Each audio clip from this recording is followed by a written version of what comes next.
Baik, Assalamualaikum warahmatullahi wabarakatuh. Shalom, Om Swastiastu, Om Namo Buddhaya, salam kebajikan, serta selamat pagi kepada Ibu dan Bapak, serta rekan-rekan sekalian. Yang kami hormati, Ketua RW 09 dan Bapak Ketua RT 02, yang kami hormati DPL KKNT Bogor Kota 29, Ibu Hardiana Widyastuti Ashut MM, yang kami hormati Ketua RU KWT Flamboyan, Ibu Chuyustina, serta Bapak, Ibu, dan rekan-rekan sekalian yang telah hadir di ruang virtual kami di pagi yang cerah ini. Puji dan syukur kita panjatkan kehadirat Allah Subhanahu wa Ta'ala, karena berkat dan nikmatnya kami dapat berkumpul dalam keadaan sehat walafiat. Tidak lupa salawat dan salam kami panjatkan kepada Nabi Muhammad SAW, karena beliau kita dapat menikmati kemajuan ilmu pengetahuan dan teknologi hingga saat ini. Perkenalkan, saya Husna Diva dan rekan saya Gayatri sebagai perwakilan dari rekan-rekan kami dari kelompok Bogor Kota 29 dalam kegiatan KKN TIPB 2021. Baiklah, sebelum memulai acara, saya akan membacakan susunan acara pada pagi hari ini. Yang pertama, ada sambutan dari Ketua Kelompok KKNT Bogor Kota 29, lalu selanjutnya ada sambutan dari Ketua KWT Flamboyan, selanjutnya sambutan dari DPL KKNT Bogor Kota 29, lalu ada pretest untuk dalam waktu 8 menit, selanjutnya ada penyampaian materi dan penayangan video gerakan anti plastik atau gerakan antik, serta ada penayangan video dan materi mengenai pembuatan hand sanitizer. Selanjutnya ada sesi tanya jawab, dan selanjutnya ada sesi post-test yang dilakukan selama 8 menit. Selanjutnya ada kesan pesan, selanjutnya ada pemberian hand sanitizer dari kelompok KKNT Bogor Kota 29, terakhir terdapat penutup dan sesi dokumentasi.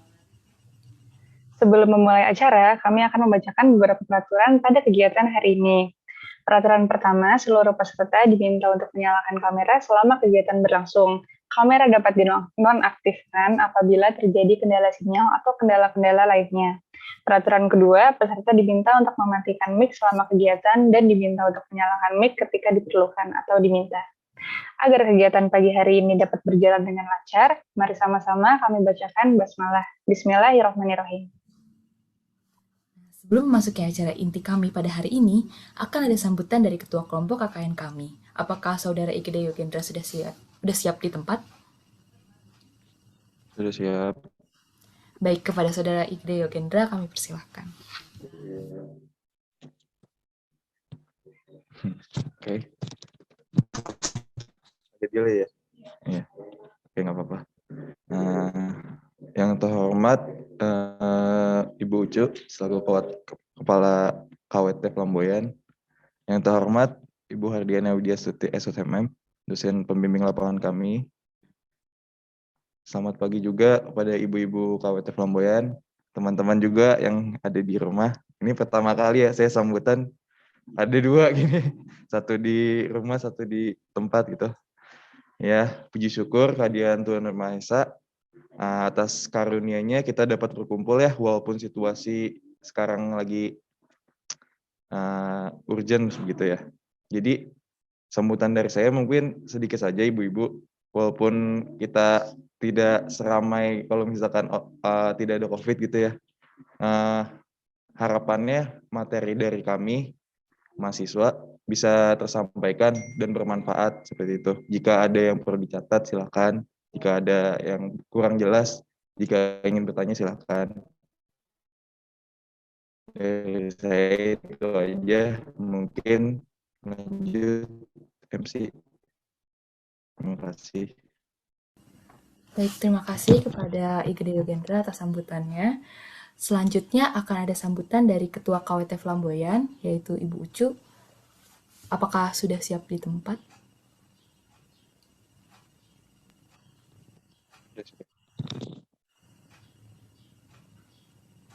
Bagaimana?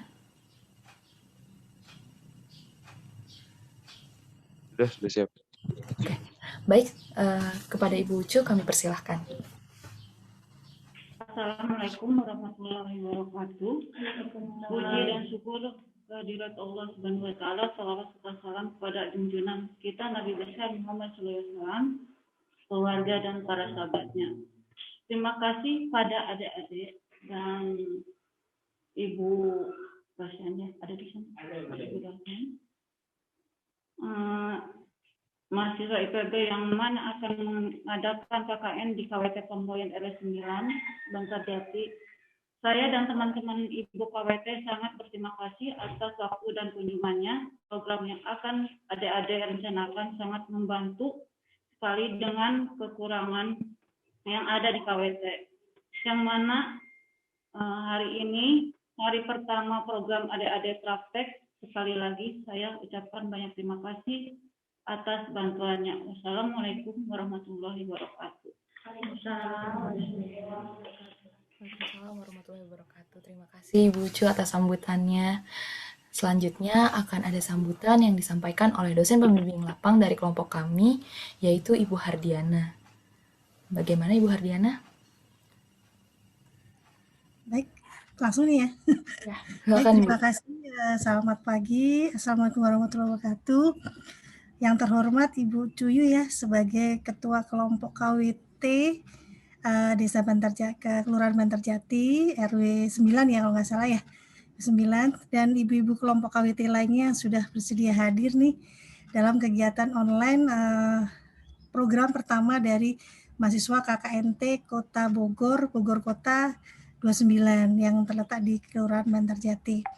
Sekali lagi ibu-ibu KWT kami mengucapkan terima kasih walaupun kita ini kegiatannya online ya Bu ya, karena ini memang mendadak Bu seperti disampaikan kemarin yang seyogianya dilakukan secara offline gitu ya, sehingga bisa langsung ke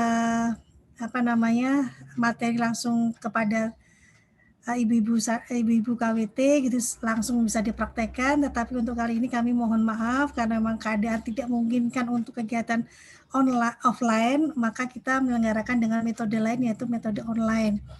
Untuk kegiatan program pertama ini adalah kegiatannya sampah plastik ya, antik dan pembuatan hand sanitizer.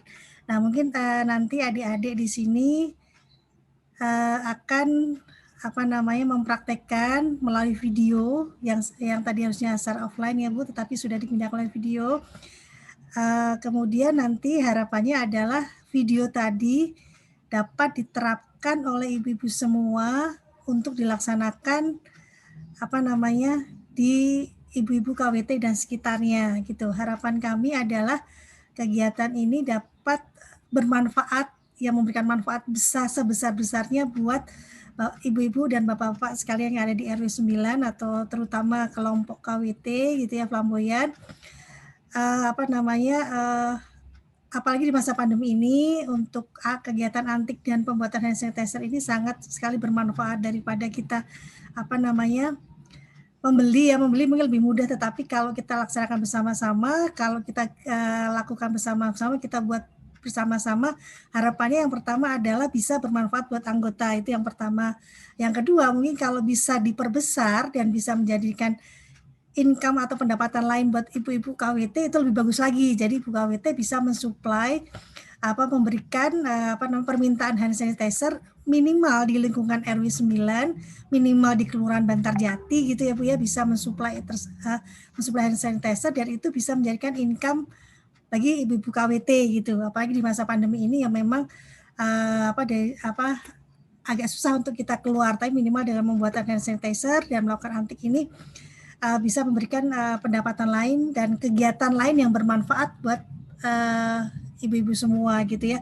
Nah itu pokok pentingnya sih, selain untuk memberikan aktivitas kegiatan, kemudian juga dari segi mahasiswa kami juga bermanfaat untuk pelaksanaan program, bukan buat ibu KWT dan sekitarnya, masyarakat sekitarnya. Program Baseter ini, pembuatan hand sanitizer ini berguna buat peningkatan pendapatan yang mungkin bisa dicapai oleh ibu-ibu semua gitu. Harapan kami seperti itu. Tidak sekedar minimal untuk keluarga sendiri ya ibu-ibu ya, kalaupun nanti bisa dikembangkan lebih bagus lagi, mungkin teman-teman sini yang KKNT mungkin bisa menghitung memberikan ya bagaimana menetapkan nilai harga pokok produksi gitu ya dari hand sanitizer, bisa membuat labeling dan sebagainya, dan mungkin menjadi pendapatan dari ibu KWT tersebut gitu ya. Itu lebih jangka panjangnya seperti itu. Tapi minimal untuk keluarga dan anggota kelompok dari KWT itu bisa bermanfaat.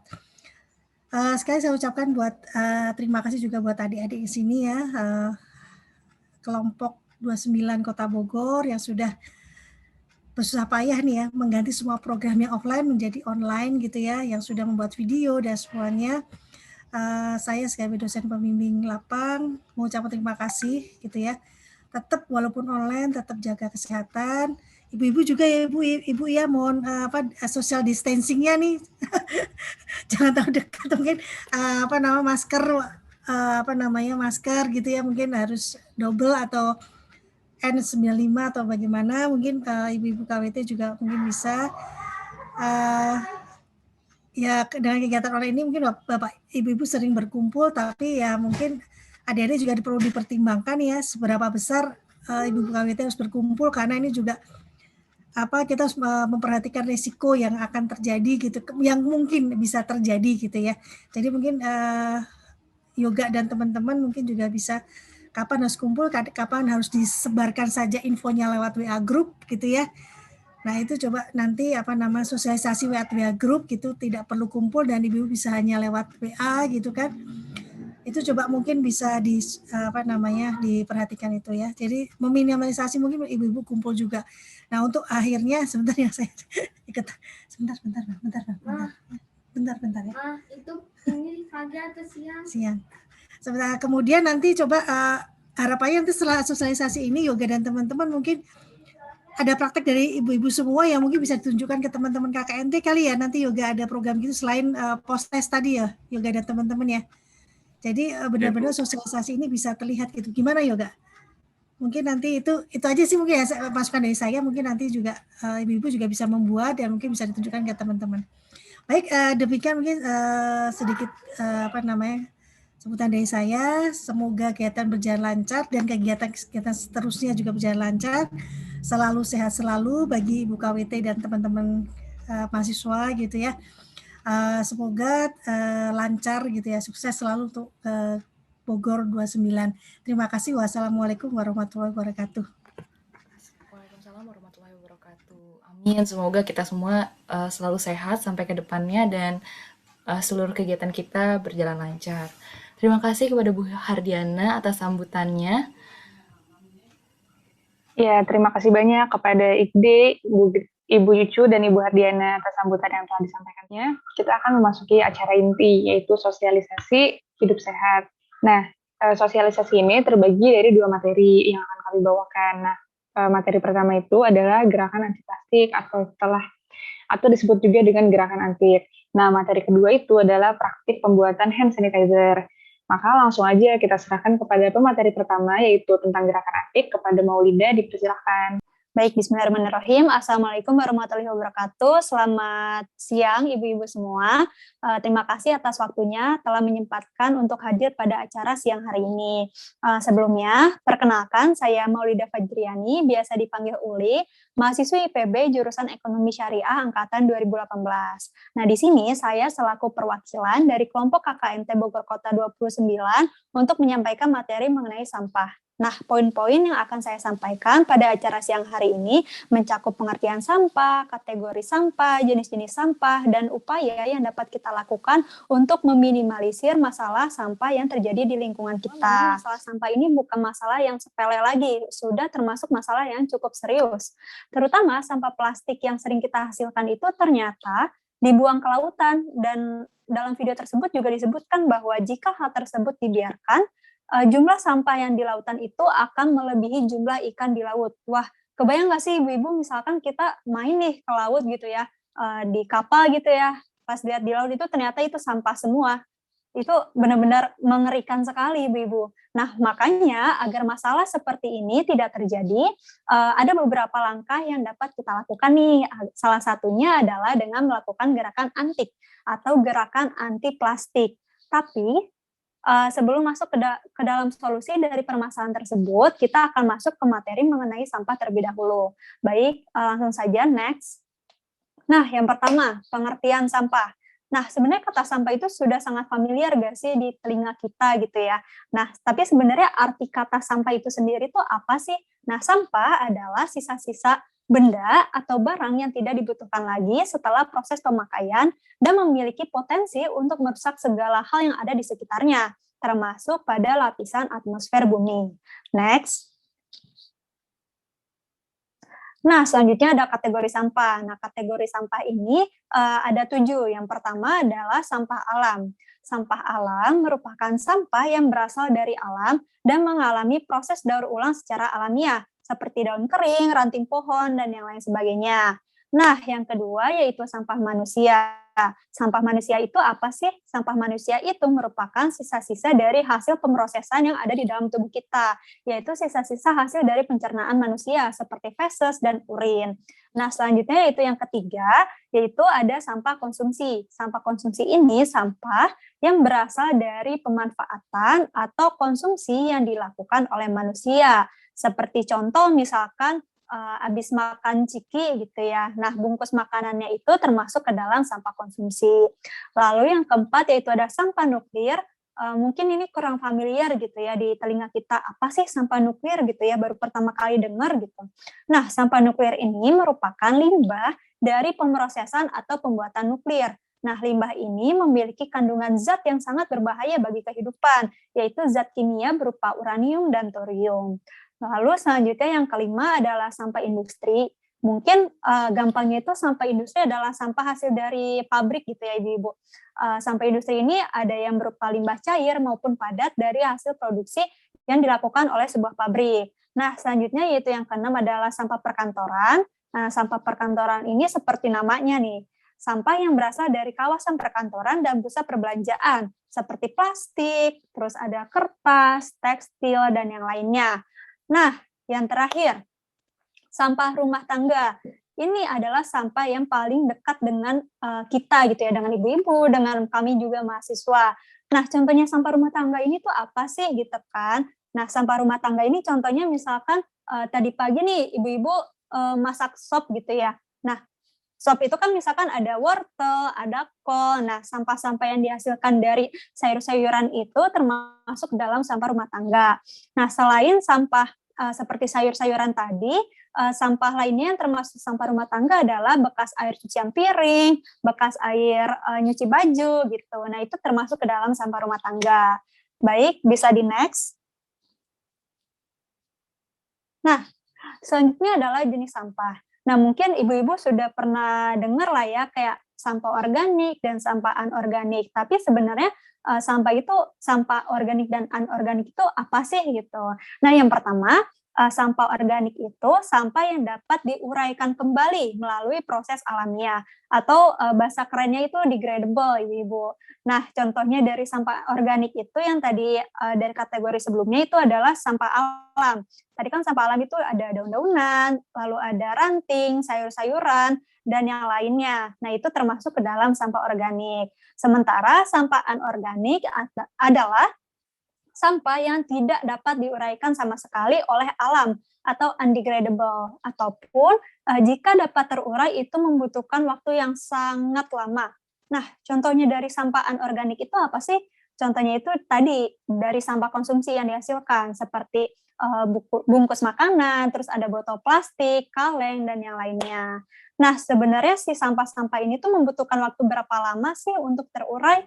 Nah, di sini terlihat bahwa yang pertama nih, ada sayuran dan buah-buahan. Tadi kan termasuk ke dalam sampah organik. Nah, sementara untuk kertas, filter rokok, plastik kresek, sepatu kulit, lalu yang lainnya itu termasuk ke dalam sampah anorganik. Di sini terlihat bahwa memang waktunya itu sangat jomplang ya Ibu-Ibu.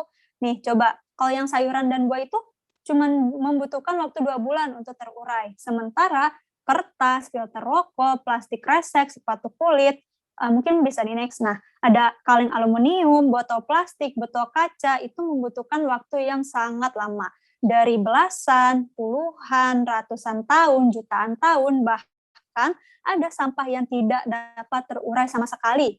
Nah, ibu-ibu bisa melihat nih di layar. Sampah-sampah yang di layar ini itu benar-benar sering kita temuin nggak sih di kehidupan sehari-hari dan sering kita hasilkan gitu. Nah, contohnya saja nih botol plastik.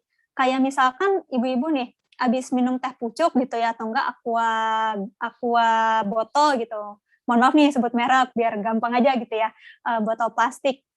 Nah, misalkan habis ibu-ibu minum teh pucuk gitu, terus si teh pucuknya tuh sama ibu tuh dibuang gitu kan. Nah, itu kan jadi sampah. Nah, bayangkan saja satu botol plastik yang ibu buang saat ini di hari ini di tahun 2021 itu baru bisa terurai 450 tahun kemudian. Berarti kalau misalkan kita hitung nih ya, berarti botol plastik si teh pucuk itu baru bisa terurai di tahun 2471.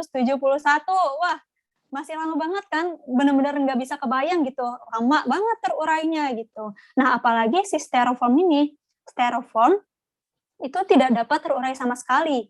Nah, padahal si sampah-sampah ini yang tadi sudah saya sebutkan bahwa memang sering kita pakai gitu sehari-hari, dan untuk mengatasi permasalahan ini sebenarnya kita tuh tidak bisa tidak bisa benar-benar tidak memakai sama sekali gitu. Kita tuh nggak bisa benar-benar lepas dari sampah-sampah ini. Nah, langkah yang bisa kita lakukan itu nanti akan saya jelaskan berikutnya gitu. Bisa di next. Nah, apa sih gitu yang bisa kita lakukan untuk meminimalisir dampak sampah yang terjadi di lingkungan kita? Nah, sebenarnya permasalahan sampah ini memang cukup kompleks ya Ibu-Ibu. Sehingga dalam menyelesaikan permasalahan ini memang butuh peran dari semua lapisan masyarakat.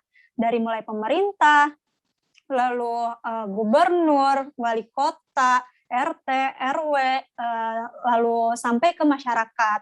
Nah, untuk pemerintah sendiri memang saat ini pemerintah sudah melakukan berbagai upaya untuk mengatasi permasalahan sampah yang ada di Indonesia. Yang pertama, seperti yang kita ketahui, memang pemerintah itu salah satu tugasnya itu sebagai pembuat kebijakan. Nah, untuk sampah sendiri memang pemerintah sudah membuat peraturan, yaitu Undang-Undang Nomor 18 Tahun 2008 Pasal 11 dan 12. Dalam undang-undang tersebut dijelaskan secara umum mengenai hak dan kewajiban dalam pengelolaan sampah.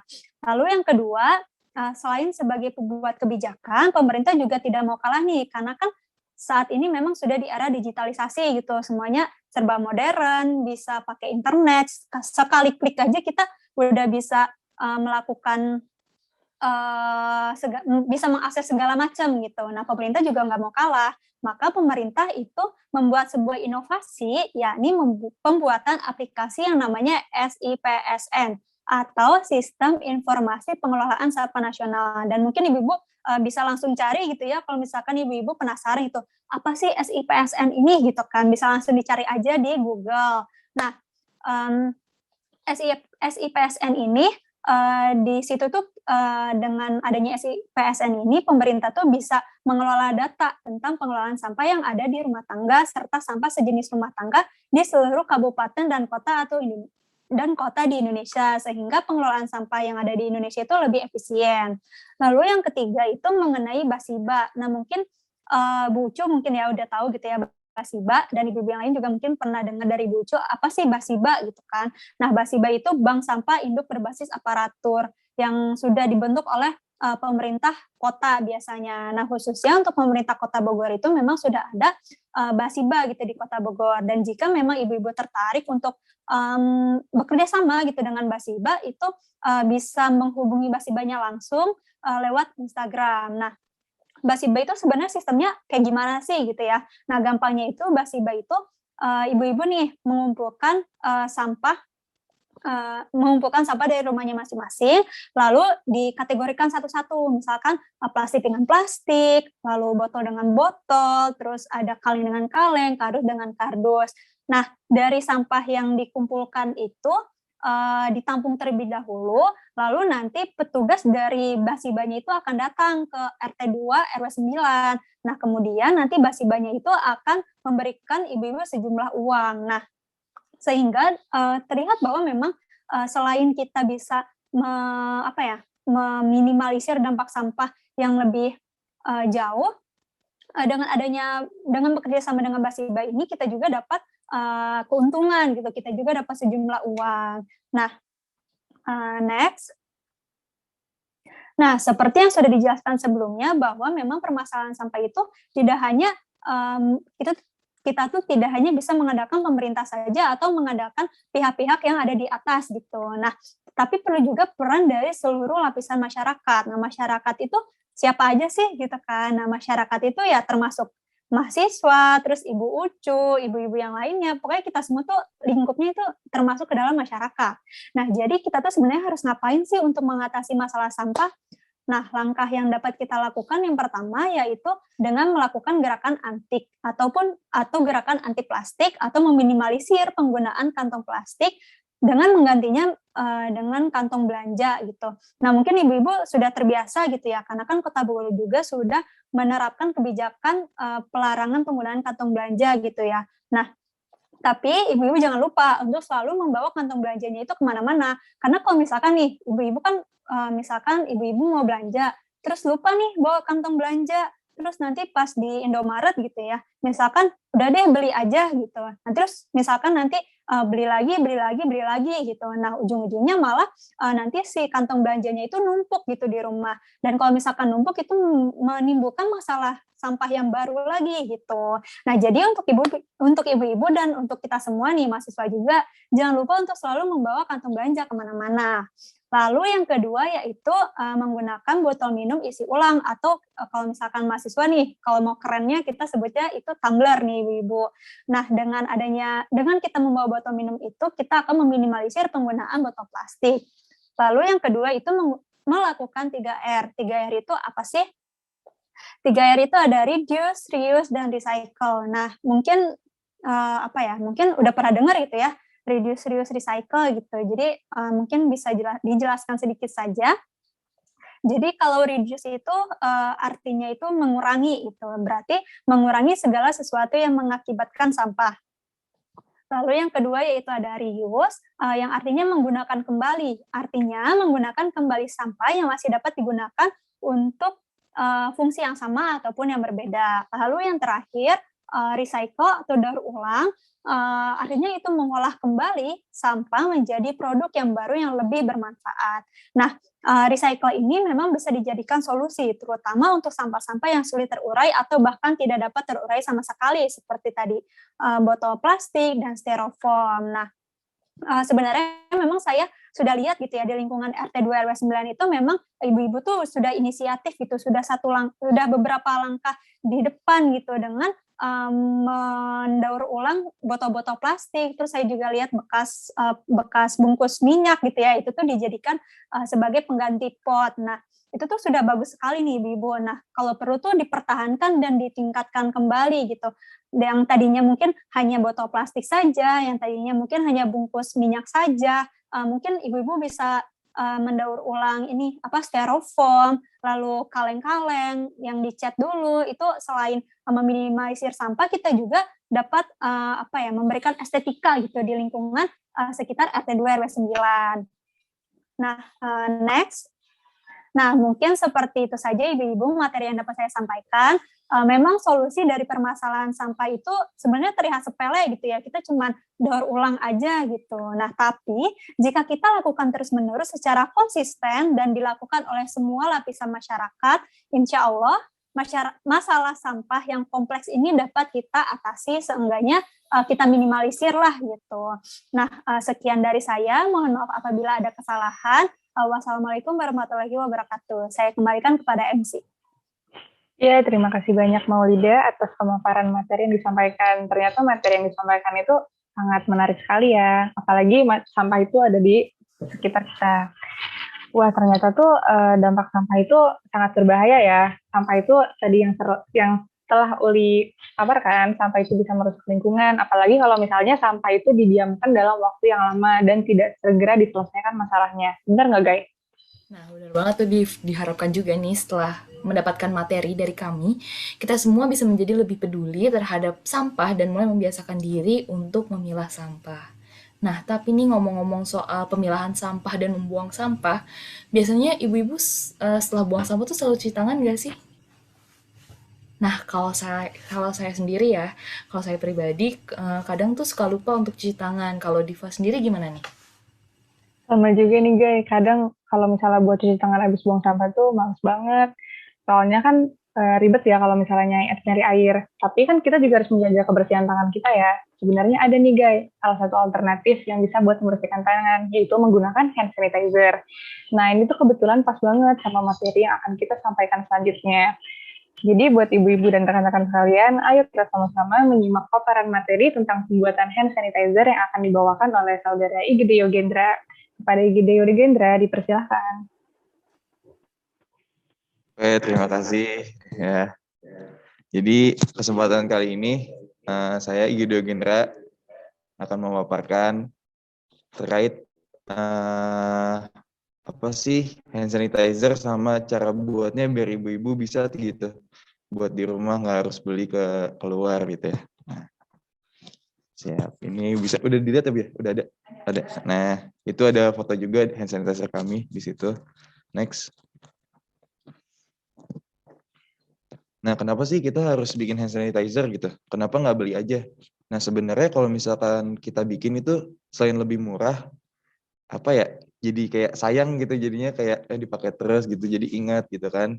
Nah, jadi hand sanitizer itu sebenarnya ibu-ibu bukan lebih bagus dari cuci tangan ya. Sebenarnya cuci tangan dengan sabun dan air mengalir itu lebih bagus. Soalnya kan ada bakterinya ikut ngalir juga ya. Kalau hand sanitizer itu cuman untuk diharapkan kuman sama bakterinya itu mati, tapi biasanya pingsan gitu. Tapi itu kan ya lebih bagus lah daripada nggak pakai sama sekali ya. Jadi hand sanitizer itu kegunaannya apa sih? Kenapa sih orang nyiptain hand sanitizer? Misalkan nih kalau misalkan kita mau ke bank gitu ya ngambil duit kan nggak ada, susah gitu kan ya pakai hand sanitizer. Kalau misalkan kita diangkut di kereta nggak ada air mengalir, pakai hand sanitizer seperti itu. Next. Nah, jadi tujuan kita bawa program pembuatan hand sanitizer ini nanti diharapkan di ibu-ibu KWT Flamboyan bisa lebih sadar gitu ya, menjaga kebersihan khususnya di tangan kita nih. Soalnya kan tangan itu lebih sering kontak sama benda-benda gitu kan, sama pegangan pintu lah, tutup toilet lah, macam-macam ya, sama centong lah itu. Nah, yang kedua, diharapkan ibu-ibu KWT Flamboyan nantinya bisa membuat hand sanitizer yang memiliki standar yang sama kayak WHO gitu. WHO kan World Organization World ya. Nah, yang ketiga, memutus rantai penyebaran COVID-19 di RW 9 RT 2. Nah, jadi di dalam hand sanitizer ini udah jadi ya produknya, udah 72 jam juga. Jadi hand sanitizer ini bahan utamanya yaitu alkohol. Alkohol yang dibutuhin hand sanitizer itu minimal 70%.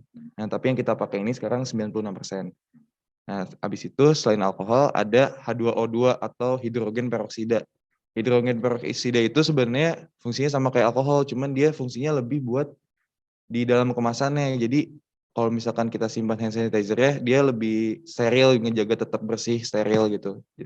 Nggak ada kuman, nggak ada bakteri. Nah, selain itu ada gliserol yang tadi kan udah dilihat ya sama ibu-ibu. Gliserol itu fungsinya apa sih? Jadi kalau misalkan kita pakai hand sanitizer tanpa gliserol, kalau pakai alkohol aja, itu tangan kita nanti cepet kering, Bu Ibu. Nah, di sini gliserol, aduh, cadel saya.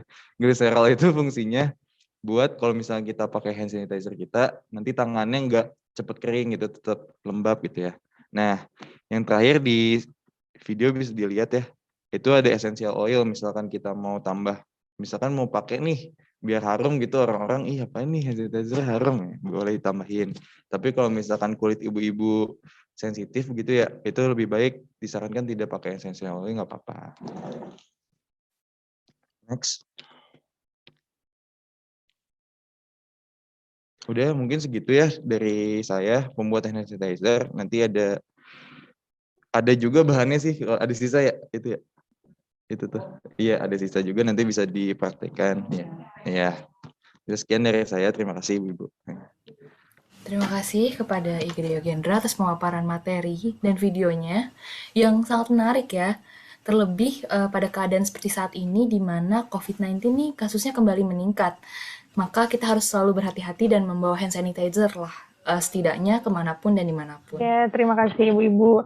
Nah, selanjutnya karena ada beberapa rekan kami yang sudah datang ke lapangan, mungkin kami mau memberikan bingkisan atau kenang-kenangan dari hasil hand sanitizer yang kami buat. Nah, mungkin dari teman-teman yang di lapangan, dari Imam, Yogien, atau Zaki, boleh banget buat memberi hand sanitizer ya kepada perwakilan dari ibu untuk didokumentasikan.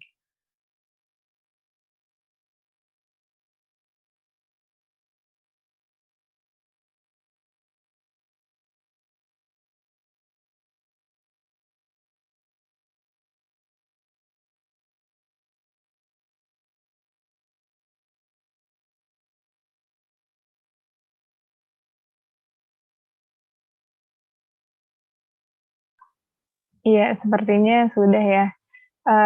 Itu adalah hand sanitizer pembuatan dari kami. Semoga hand sanitizer itu dapat bermanfaat untuk di Posyandu atau di sekitar desa Bantarjati. Nah, untuk selanjutnya kita udah nyampai di acara penutup nih. Terima kasih kepada seluruh peserta sosialisasi hidup sehat hari ini, ibu-ibu dan rekan-rekan sekalian dari Kelurahan Bantarjati, RW 9 RT 2 yang telah hadir pada hari ini. Untuk sesi foto bersamanya, karena kami sudah mencapai di penghujung acara, saya Gayatri Kusumastuti bersama rekan saya Husna Diva selaku pembawa acara pada hari ini pamit undur diri.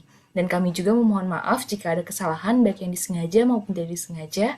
Terima kasih atas kehadirannya pada pagi hari ini. Wassalamualaikum warahmatullahi wabarakatuh.